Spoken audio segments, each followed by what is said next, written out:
Hey, how you doing there, my dear friends? My name is Dan. We're in beautiful Oak Lawn, Illinois. I got something for you here. This is from the book of 1 Corinthians chapter 10, verse 13. Maybe you've heard this before. It says this: the temptations in your life are no different from what others experience. You're not any different than anybody else, it says in this regard. And it says, and God is faithful. He will not allow the temptation. Now catch this.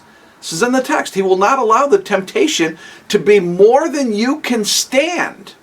When you're tempted, He will show you a way out so that you can endure. Right there it says that. In other words, what we're finding here is that when we're being tempted to do something wrong, and by the way, I know, it can feel like this. When we're being tempted, it can feel like, I have no choice in the matter. I'm sorry. The temptation is just too powerful. I know it's wrong. I know I shouldn't do it. I'm aware, but this is impossible to resist. I'm telling you, it can feel that way. As a matter of fact, if you know something is wrong, but you feel strongly compelled to do it, that's the very nature of what temptation is.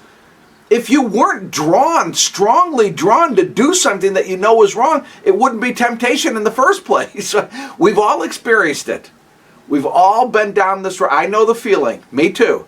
I have caved in to temptation more than once or twice. Many, many, many times, just like everyone else. We're all the same. We've all done this. The Bible says all have sinned. I'm not proud to say that, but I have. What God is helping us understand in His Word, in this 1 Corinthians passage, is this: we do have a choice.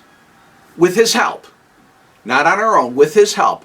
See, it's not being honest. It's not honest to tell ourselves over and over again, I just can't help it. I don't have a choice. The temptation is too strong. We tell ourselves this over and over again, and that's not the truth. In fact, if we tell ourselves, I can't help it, I don't have a choice, it's impossible to resist, then basically it will be. It becomes sort of a self-fulfilling prophecy.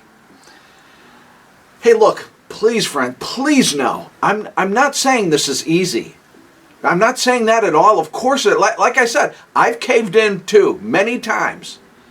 This is challenging. Believe me, I get it. I'm just a regular person, just like you are. I get it.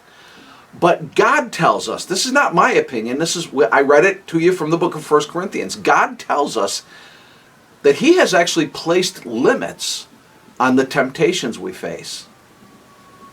It could be worse. He has placed divine limitations.